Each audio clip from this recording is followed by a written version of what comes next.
और आज commodity markets पर बात करने के लिए और आपके तमाम सवालों के जवाब देने के लिए हमारे साथ दो गेस्ट जुड़ चुके हैं। हमारे साथ जुड़ चुके हैं एंजल कमोडिटीज के प्रथमेश माल्या, साथ ही कुछ ही देर में एसएमसी कॉमट्रेड की वंदना भारती भी जुड़ेंगी। प्रथमेश, हाय, सबसे पहले आपसे शुरुआत करेंगे। आज कमोडिटी मार्केट में जहां इतनी उठापटक है, आपकी दो हॉट पिक्स कौन सी हैं? दो हॉट पिक्स कमोडिटी, इसमें एक तो आप क्रूड ऑयल बाय कर सकते हो और दूसरा है कॉपर बाय कर सकते हो। क्रूड में अप्रैल कॉन्ट्रैक्ट बाय करने का एडवाइस रहेगा। 3300 3290 का रेंज रहेगा एंट्री का। स्टॉप लॉस रहेगा 3240 का। ऊपर में टारगेट 3380 देखने को मिल सकता है। लेकिन ऑयल में अगर ट्रेड करना है तो एक कॉशन से ट्रेड करना जरूरी है। पिछले 5 ट्रेडिंग सेशंस में काफी बढ़ चुका है। उसके अलावा कॉपर में भी देखो तो वैसे काफी उठापटक हो चुकी है। ये मिड टर्म स्ट्रेटेजी है। एडवाइस रहेगा बाय साइड अप्रैल कॉन्ट्रैक्ट में 381 380 की रेंज में। स्टॉप लॉस रहेगा 376 का। टारगेट 387 का मान के चल सकते हैं। चलिए, तो कच्चे तेल और कॉपर में रिकमेंडेशन प्रथमेश की तरफ से। वंदना हमारे साथ जुड़ चुकी हैं। अब वंदना, बताइए, एग्री कमोडिटी मार्केट में आपको कमाई के मौके आज कहां दिख रहे हैं? नेहा, मुझे लग रहा है कि कॉटन काउंटर में एक बार फिर से थोड़ा सा अपसाइड मूव आना चाहिए। खासकर मुझे कपास में लग रहा है कि यहाँ पे बाइंग यहाँ पे बन रही है। 1060 के लेवल पे अप्रैल कॉन्ट्रैक्ट को बाय करना चाहिए। 1105 का यहाँ पे टारगेट रखना चाहिए। जो स्टॉप लॉस क्रिएट करना होगा वो 1040 रुपये का होगा। दूसरी कमोडिटी कार्डमम है। मुझे बहुत ज़्यादा अपसाइड नहीं लग रहा है, लेकिन लग रहा है कि एक बेस जो है, टेक्निकल बेस जो है, ये यहाँ पे बन रहा है। इस कमोडिटी में मुझे लग रहा है कि अगर 1320 रुपये पे भी यहाँ पे बाइंग क्रिएट करते, पोजीशन क्रिएट करते, तो 1380 का टारगेट रखना होगा। जो स्टॉप लॉस यहाँ पे मेंटेन करना होगा वो होगा 1290 का। राइट, चलिए, तो ये रही हमारे दोनों एक्सपर्ट्स के आज हॉट पिक्स। लेकिन अब फोकस हम कैस्टर में करेंगे। कैस्टर सीड वायदा 2 साल की ऊंचाई पर पहुंच गया है, लेकिन इस तेजी के बीच कैस्टर सीड के व्यापारियों और किसानों ने सेबी ऑफिस के सामने खासा विरोध प्रदर्शन किया है। इस खबर पर बात करने के लिए हमारे साथ जुड़ चुकी हैं CNBC TV 18 की कमोडिटी एडिटर मनीषा गुप्ता। मनीषा, ये बताइए, कैस्टर को लेकर इतना हंगामा क्यों? ऐसा क्या हो गया है और सेबी से क्या बातचीत करना चाहते हैं ये किसान और व्यापारी? जी नेहा, जैसे हम पहले भी बात करते रहे कि कैस्टर के प्राइसेस में यहाँ पर लगातार तेजी बनी हुई है। कैस्टर जनवरी में NCDX पर फिर से लॉन्च हुआ था और उसके बाद हमने यहाँ पर देखा है कि प्राइसेस में करीबन 25 से 27% की तेजी यहाँ पर आते हुए नजर आई है। ऑफ कोर्स कैस्टर एक एसेंशियल कमोडिटी नहीं है, काफी हद तक गुआर जैसी ही है। इंडिया यहाँ पर मेजर प्रोड्यूसर है, एक्सपोर्ट्स बहुत ज्यादा यहाँ से होते हैं, तो फॉरेक्स आता है, उसी कैटेगरी में यहाँ पर कैस्टर को भी डाला जाता है।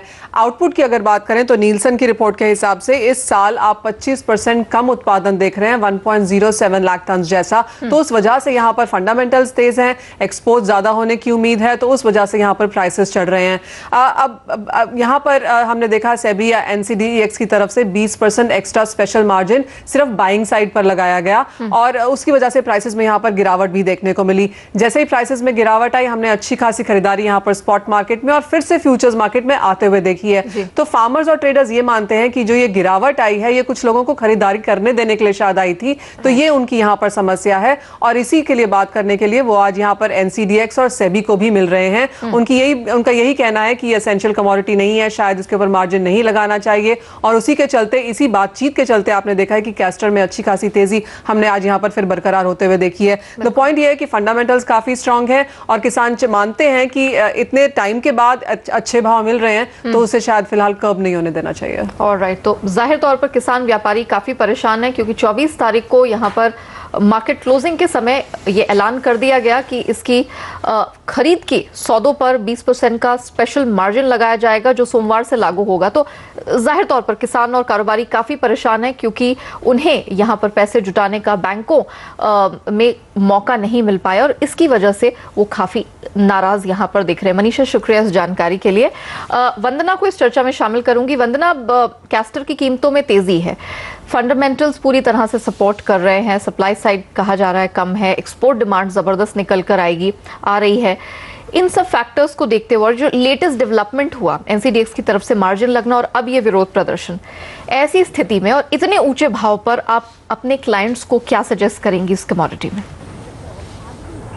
नेहा, सबसे बड़ी बात यह है कि यहाँ पे ये देखना होगा, ग्वार हो या कैस्टर हो, मनीषा ने बहुत अच्छा बताया, यहाँ पे हम जो होते हैं वो एक्सपोर्टिंग नेशन और हम डोमिनेट करते हैं। तो इन्हें किसान हो या कारोबारी, इन्हें ये पता है कि अगर यहाँ पे इसका सिटी है और एक्सपोर्ट बढ़िया होना, तो उसका सीधा मुनाफा जो है वो इंडिया को मिलेगा और इंडिया में कारोबारियों को मिलेगा।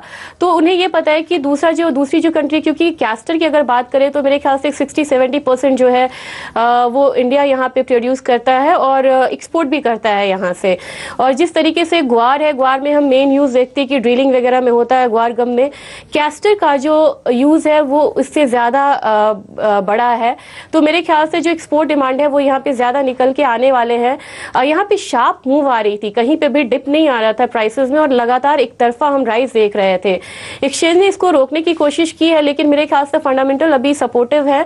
और एक फैक्टर यहाँ पे है जो कि थोड़ा सा अपसाइड को कैप कर रहा है, वो यहाँ पे रुपी फैक्टर है, क्योंकि रुपये लगातार यहाँ पे अप्रिशिएट हुआ है। तो मेरे ख्याल से एक्सपोर्ट में थोड़ा सा यहाँ पे फिजिकल मार्केट में जो रियल एक्सपोर्ट है उसमें यहाँ पे थोड़ा सा लिमिटेड है। लेकिन जैसे ही मुझे लग रहा है कि अगर रुपी फैक्टर भी यहाँ सपोर्ट करता है तो प्राइसेस थोड़े और अपसाइड आ सकते हैं। लेकिन मेरा सजेशन यहाँ पे ये रहेगा कि करंट भाव पे, जैसा कि हम देख रहे हैं कि प्राइसेस जो है वो 5000 के करीब ऑलरेडी आ चुके हैं, यहाँ पे मैं यहाँ पे राय नहीं दूंगी कि यहाँ पे ये निवेश करे, क्योंकि मुझे लग रहा है कि थोड़ा सा अगर स्पेकुलेटिव होता है मूवमेंट तो यहाँ पे ट्रैप भी हो सकते हैं। मेरे ख्याल से 4700 4650 का लेवल एक बार फिर से आएगा यहाँ पे एनसीडीएक्स पे। वो एक कंफर्टेबल जोन है जहाँ पे आप फिर से बाइंग क्रिएट कर सकते हैं। और इस सीजन में मुझे लग रहा है कि कैस्टर सीड के जो प्राइसेस है वो 5400 से 5500 तक यहाँ पे जा सकते हैं 1 से 1.5 महीने में।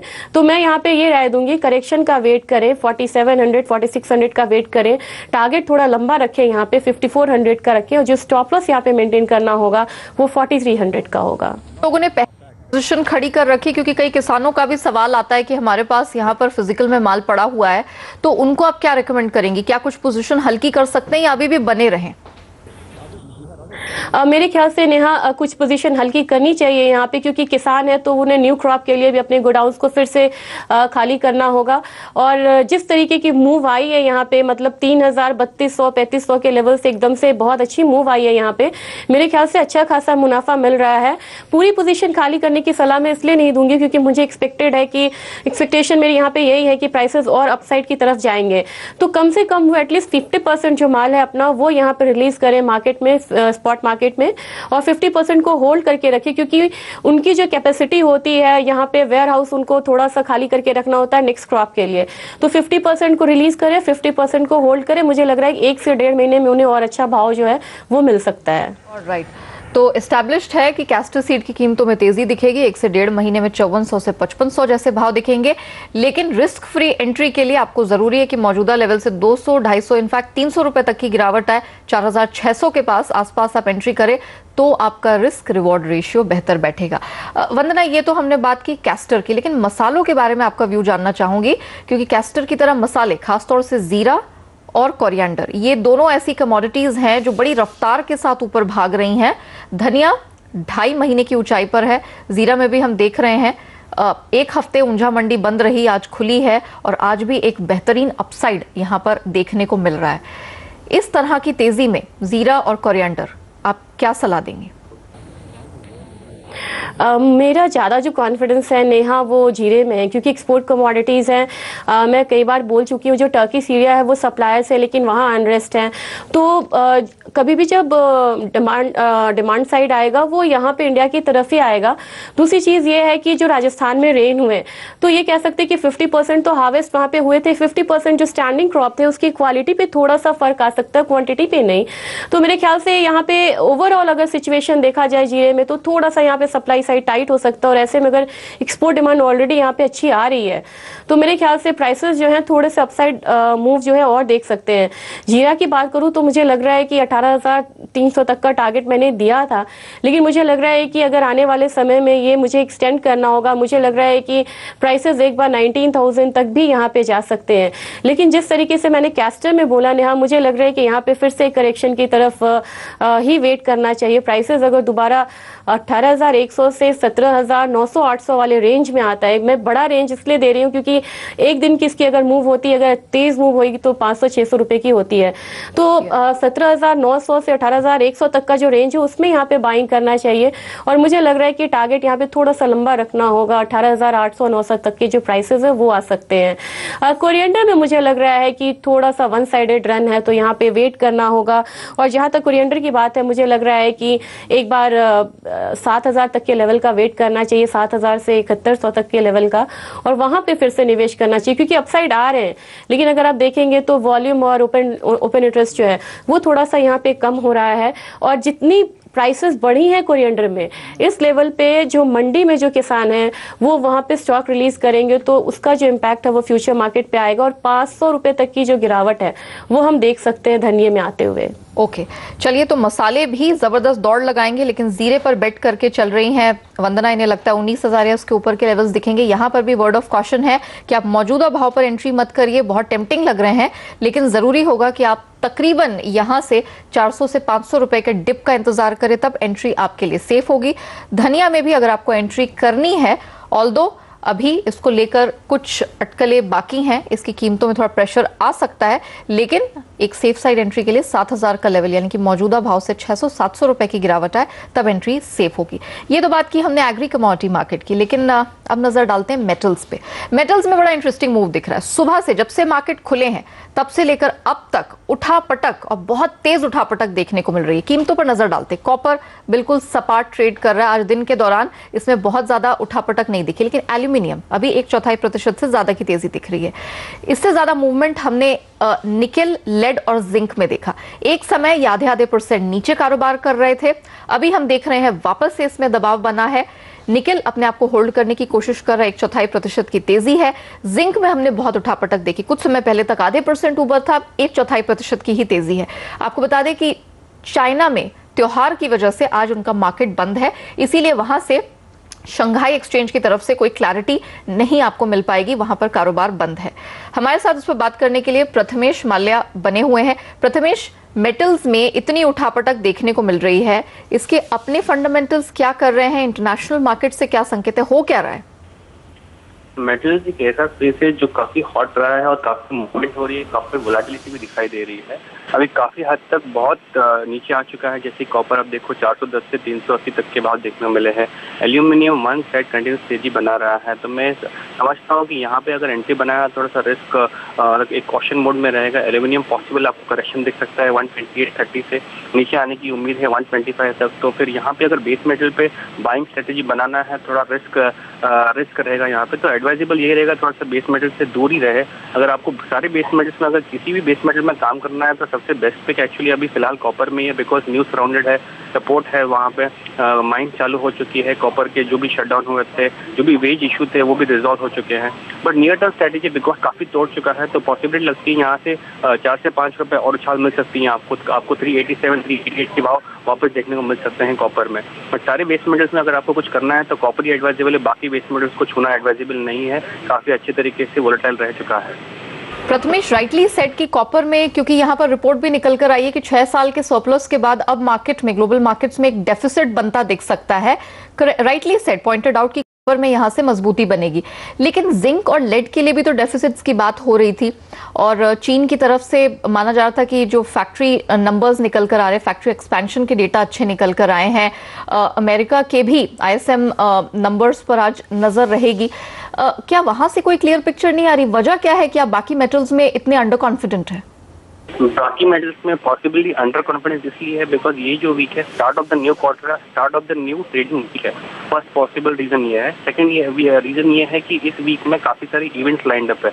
आप अगर देखोगे इंडियन साइड की तरफ से RBI की पॉलिसी मीटिंग है, इंटरनेशनल फैक्टर से F1 से मिनट्स है, उसके अलावा मीटिंग खत्म होते हैं फ्राइडे के आसपास नॉन फार्म पेरोल से। तो काफी डिसिसिव इवेंट्स है जो बेस मेटल्स में काफी हद तक वोलेटिलिटी क्रिएट कर सकते हैं। इसीलिए बाकी सारे base metal specially lead, zinc, aluminium में एंट्री करना थोड़ा सा जायज नहीं है vis-a-vis other metal like copper और निकल ऐसी कमोडिटी है जहाँ पे न्यूज सराउंडेड है और वहाँ पे कुछ ना कुछ बना हुआ है विद रिगार्ड्स टू माइंस। इसलिए ये दो कमोडिटी को ट्रेड करना रिलेटिवली सेफ बेट है when compared to lead, zinc और एल्यूमिनियम।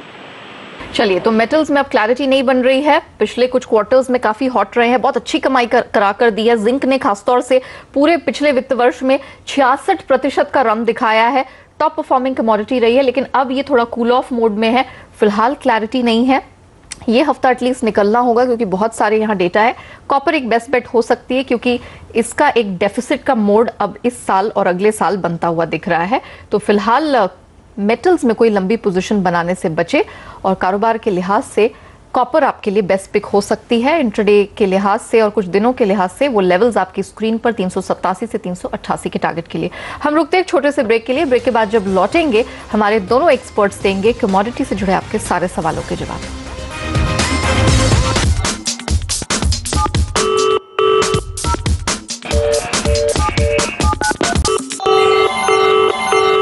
Welcome back. कमौती कॉल में सवाल जवाब का सिलसिला शुरू करते हैं। फहम हमारे साथ मुजफ्फरनगर से जुड़ चुके हैं फोन लाइन पर। फहम नमस्कार, क्या सवाल है आपका?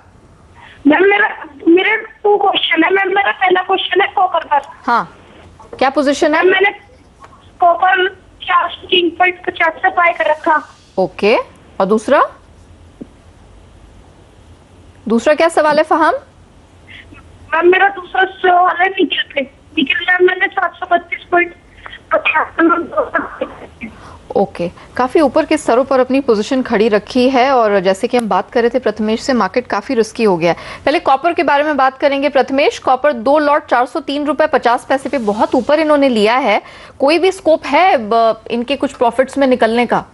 मैं तो इसमें एक्चुअली हर रैली पे सेल का ही एडवाइस है इसमें, बिकॉज इसमें कोई ऐसा कुछ पॉजिटिव बूस्ट नहीं है कि जो ये वापस 408 410 के भाव लेके आ जाए। इनफैक्ट अगर ये 370 के नीचे जाता है तो इसमें जो रूम है वो और नीचे की तरफ का दिख जाता है, जो कि 10 रुपये यहाँ से दूर है। तो सेल ऑन दिल्ली एडवाइजेबल है। आपकी पोजीशन में आपको जो भी अच्छा भाव निकलता है 385 387 निकलना ही काफी एडवाइजेबल स्ट्रैटेजी रहेगा। 400 तक के आने के पॉसिबिलिटी मुश्किल दिखता है। और निकल पर आपकी क्या रिकमेंडेशन रहेगी? ये भी इनकी 732 रुपए 40 पैसे पर 2 लॉट उठाए हुए हैं। 732 स्टॉप लॉस लगाकर काम करना एडवाइजेबल है कभी भी, बट काफी आपकी हाई एंट्री है। एडवाइजेबल है जो भी लॉस है वो निकल जाओ, बिकॉज निकल में भी क्या है, न्यूज सराउंडेड है। फिलीपींस की तरफ से जो भी आउटपुट आता है नहीं आता है, again it is news driven, तो 50-50 अगेन है। वापस 700 के भाव आना मुश्किल दिखता है। मैं रूल आउट नहीं कर रहा हूँ यहाँ पे, बट एडवाइजेबल यही है कि निकल जाओ स्ट्रैटेजी। आपको 660 के पास एक बार भाव मिलेगा, उसमें निकलना बेटर है निकल में। चलिए मध्य प्रदेश का रुख करते हैं। विजय जी हमारे साथ फोन लाइन पर जुड़ चुके हैं। विजय जी नमस्कार, क्या सवाल है सर आपका? ये मस्टर्ड सीड में क्या पोजीशन है? आपने कोई पोजीशन ले रखी है सर या लेने की सोच रहे हैं? नहीं, ली रखी है। किस भाव से? 3200 से। 3200 अपसाइड डेफिनेटली यहाँ पर देखने को मिला है, लेकिन वंदना से पूछ लेते हैं। वंदना, 3200 पर इन्होंने 4 लॉट उठाए हैं। अभी हम 4000 के करीब के लेवल्स देख रहे हैं। आपको लगता है कि बने रहना एडवाइजेबल है या कुछ पोजीशन हल्की की जा सकती है? बिल्कुल नहीं, मुझे लग रहा है कि इतना अच्छा खासा यहाँ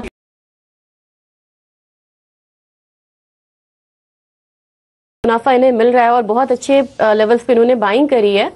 मेरे ख्याल से एटलीस्ट इनको पोजीशन वाइंड अप ही कर लेनी चाहिए, क्योंकि यहाँ पे मुझे लग रहा है कि सोयाबीन और रिफाइंड सोया सीपीओ तीनों कमोडिटी में थोड़ा सा करेक्शन यहाँ पे आ सकता है और उसका जो इम्पैक्ट है कहीं ना कहीं मस्टर्ड पे देखने को मिलेगा, या रैली जो है वो थोड़ी सी हॉल्ट हो सकती है। मेरे ख्याल से एटलीस्ट आपको 2 लॉट जो है वो यहाँ पे हटा लेने चाहिए और 2 लॉट के लिए आपको 3960 3970 तक का जो लेवल है उसका वेट करिए, वहां पे आप हटा लीजिए, क्योंकि प्राइसेस मुनाफा आपको बहुत बढ़िया हो रहा है, तो बहुत ज्यादा रिस्क लेने की जरूरत भी नहीं है यहाँ पे। ओके, चलिए इसी नोट पर रुकते हैं हम छोटे से ब्रेक के लिए, लेकिन सवाल जवाब का सिलसिला ब्रेक के उस पार भी जारी रहेगा। आप बने रहिए हमारे साथ।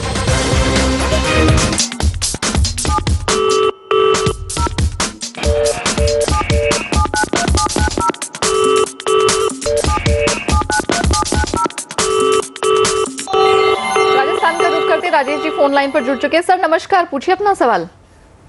सर मैं किसान हूँ, बाड़मेर से बोलता हूँ राजस्थान से। हाँ, मेरे पास 1000 बोरी ग्वार की है। अच्छा, मेरे को 50 का टारगेट चाहिए, तो मिल सकता है और कितने दिन में मिल सकता है? मैं रुक सकता हूँ चाहे कितना दिन भी।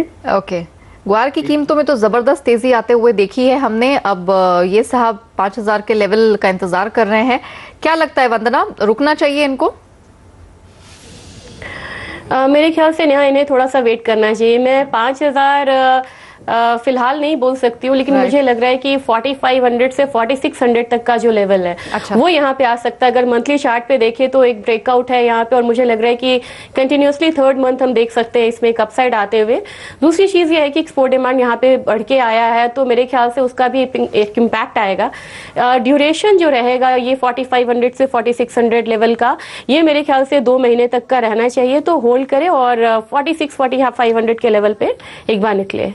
ओके, चलिए, सो 400 से 500 रुपए का अपसाइड मिलेगा, which is like pretty decent. आप किसान हैं, 5000 के लेवल्स आने में समय लगेगा, रुक सकते हैं तो डेफिनेटली मिलेगा, लेकिन इमीडिएट जो टारगेट है वो 4.5 से 4,600 तक का वंदना देख रही हैं। राजस्थान से ही हमारे साथ एक और दर्शक जुड़ चुके हैं फोन लाइन पर, सुरेश इनका नाम है। सुरेश जी, क्या सवाल है आपका सर? नमस्कार। नमस्कार सर, मेरा सवाल कॉपर और निकल पे है सर। हाँ, पूछिए सर। निकल मैंने बाय किया हुआ है। किस भाव से? 647 पे। 647 पे, ओके। और कॉपर एक लॉट बाय किया हुआ है 83 पे। 380। सर, दोनों में तो प्रॉफिट ही हो रहा है। खासतौर से निकल पर अगर नजर डालें, 647 पर हाल फिलहाल की खरीद लग रही है। प्रथमेश क्या कहेंगे? 647 पर खरीद है, 653 के पास निकल चल रहा है, निकल जाए? निकल होल्ड कर सकते हैं आप 660 इमीडिएटली दिखता है तो यहाँ से, और 6 to 7 रुपीज की रैली पॉसिबल है।